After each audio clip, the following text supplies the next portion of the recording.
Wow, wow. Come on, wave your hands, wave your flags to the God of Israel. It's beautiful to be here. I just want to sing, I think the only Hebrew song I can remember.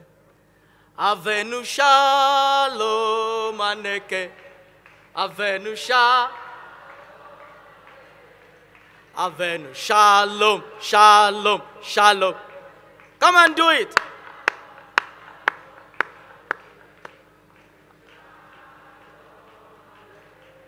Avenu shalom alekem. Avenu shalom, shalom, shalom alekem. Avenu shalom alekem. Avenu shalom alekem. Avenu shalom, shalom, shalom alekem. Thanks, Ben, for coming. That song says, we wish you peace. This is Israel's message to the world, and this is the message of the God of Israel to the whole world. And I just want you to extend a hand to a friend there and say, we wish you peace. Please shake somebody's hand next to you. We wish you peace. We wish you peace. I want to thank the South African Zionist Federation for putting this together. Can we please put our hands together? Can we appreciate these sons of Zion, these courageous sons of Zion? We really appreciate you. All protocols observed. I just want to say our prayers are with the relatives of over 1,500 civilians in Gaza and the 60 Israeli soldiers who have lost their lives in this conflict. Secondly, I want to say something that you may have heard from the other speakers, but it is a burden on my heart that all the representatives of governments of the world here, governments of Africa, should please try and represent Africans and not represent themselves. Because Hamas in Gaza, ISIS in Iraq, Boko Haram in Nigeria, and Al-Qaeda are all together. They have one aim, they have one goal, they have one mission. That goal is the destruction of everything that is non-Islamic.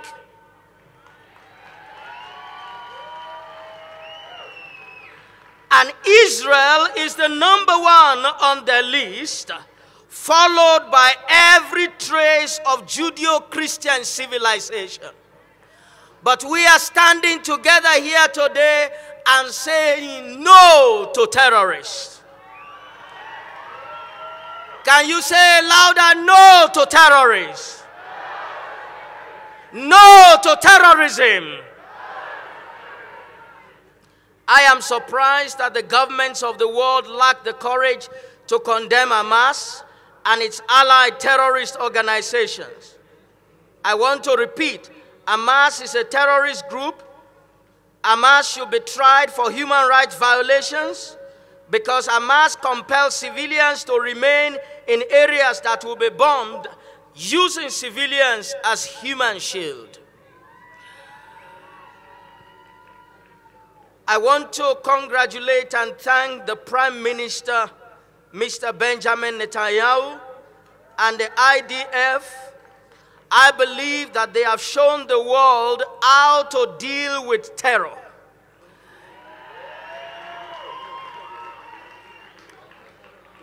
Fighting an enemy that is willing to exploit both civilians and non-governmental organizations is a very difficult task. But the government of Israel have led the way, and I ask other governments of the world to exercise courage in the same way to deal with terror. I'm not going to go into some of the things that my friends have said, but I want to propose to Israeli and African governments, I want to propose the establishment of the Commonwealth of Israel. The Bible makes provision for it. A Commonwealth of Israel will assemble nations that support Israel and will allow its resources to be used in the defense of Israel, because those nations will acknowledge the benefits that they have received both spiritually and technologically from Israel. If you agree with me, wave your flags.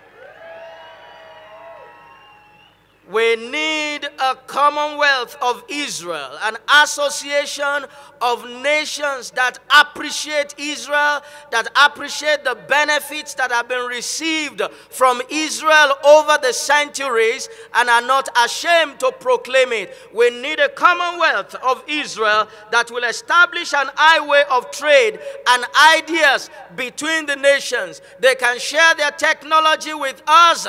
We have land. They can teach Africa how to use the land to feed the nations of the world. If Israel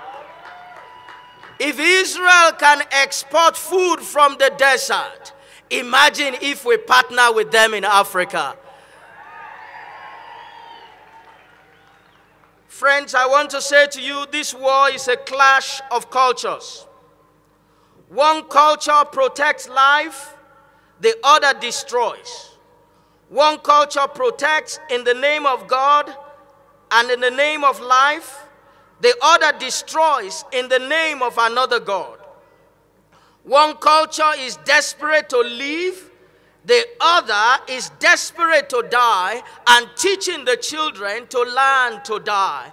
But today we are gathered to say to life, we want to live and we want the culture of life. And we want to promote that culture of life.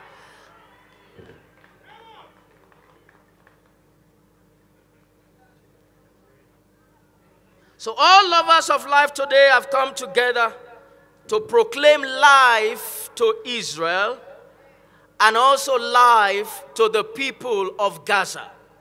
My prayer today is that God will free Gaza from the yoke of the terrorists.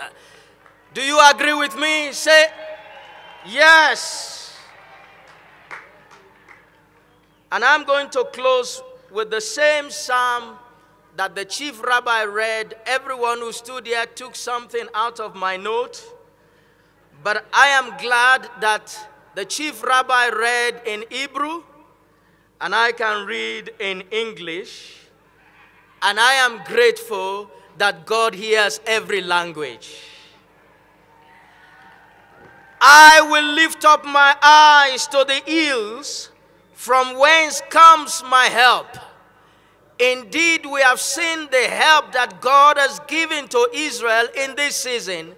All those thousands of rockets fired at Israel and very few casualties. It bears testimony to the fact that the one who keeps Israel neither slumbers nor sleeps.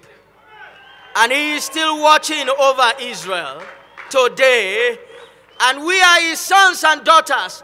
And we are here to keep watch with him and to say, continue to watch and to protect your inheritance, which is Israel. It says, my help comes from the Lord who made heaven and earth. He will not allow your foot to be moved. He will not allow the land of Israel to be moved. He who keeps Israel neither slumber nor sleep.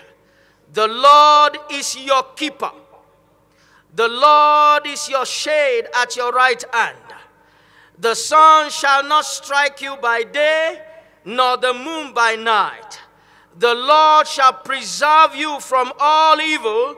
He shall preserve your soul. The Lord shall preserve your going out and your coming in from this time and even forevermore.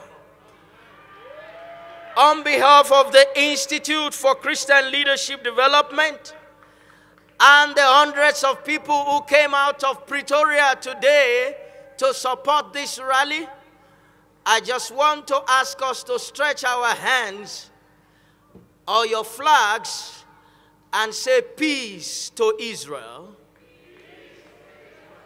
Peace to Israel.